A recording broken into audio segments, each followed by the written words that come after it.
नमस्कार साथियों, आज हम पढ़ेंगे कि हिंदी में र को कितने प्रकार से लिखते हैं। वैसे हिंदी भाषा के अंदर र को 3 प्रकार से हम लिखते हैं। यानी आपने कहीं भी पढ़ा होगा कि हिंदी भाषा में जब भी पढ़ते हैं ना तो र 3 प्रकार से आपके आगे आता है। तो देखिए, सबसे पहले हिंदी में र को 3 प्रकार से लिखा जाता है। सबसे पहले ये र, जैसे सामान्य र, जैसे रचना, रजत, रमन, रमेश, ये सामान्य र है। सामान्य र का मतलब है ये र और अ के साथ अ जुड़ा हुआ है। ठीक है, ये स्वर सहित है। और ये र एकमात्र पूरा र है, ये पूरा र है।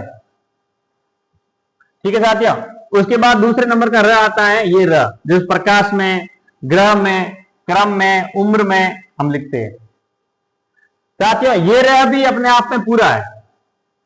जैसे प्रकाश है, इसका मतलब ये प आधा है और र पूरा है, और प्रकाश ऐसे लिखा हुआ है। लेकिन देवनागरी लिपि में जब भी ऐसा वर्ण आता है तो हम उसको इस तरीके से लिखते हैं।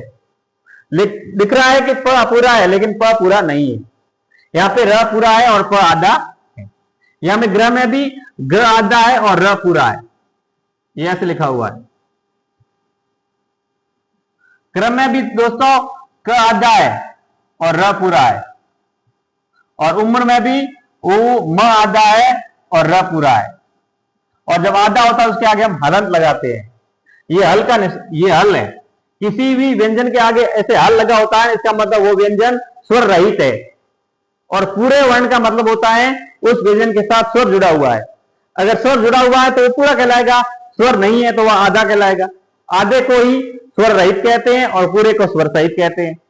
तो यहाँ पे जितने भी र दिखाई देते हैं 2 नंबर पे, ये सारे के सारे र पूरे हैं। प्रकाश में, ग्रह में, क्रम में और उम्र में, ये सभी र पूरे हैं।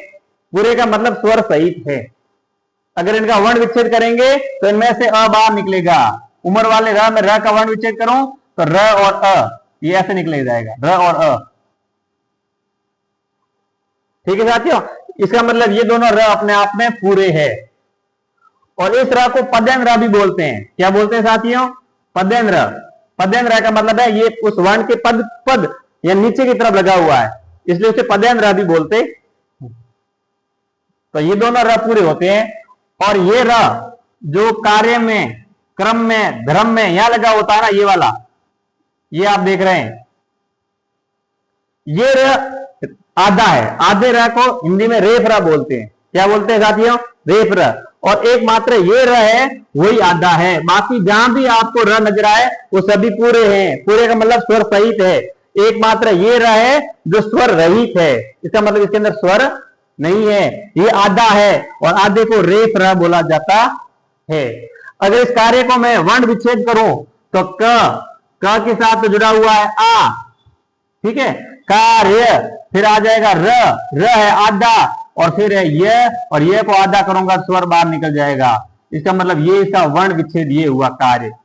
यानी र आधा है। देखो, र में से कुछ नहीं निकला, र आधा है, ये में से निकला, क में से आ निकला है। ऐसे क्रम में का भी वर्ण विच्छेद करूं तो इस क के साथ अ, और फिर म, कर्म, म के साथ भी है अ, और ये र का उच्चारण पहले होगा, ठीक है ना। तो क के बाद र आ जाएगा, और फिर म और म के साथ आ जाएगा अ, और इसको हलंत करना, आधा करने के लिए हलंत कर दिया तो ये बनने का वर्ण विच्छेद हो जाएगा इसका कर्म। ऐसे ही धर्म का वर्ण विच्छेद होगा। कहने के बात ये है कि इसके अलावा कहीं भी आपको र नजर आए वो सभी र पूरे हैं, लेकिन एकमात्र ये र है वही आधा है। आधा का मतलब होता है स्वर रहित है।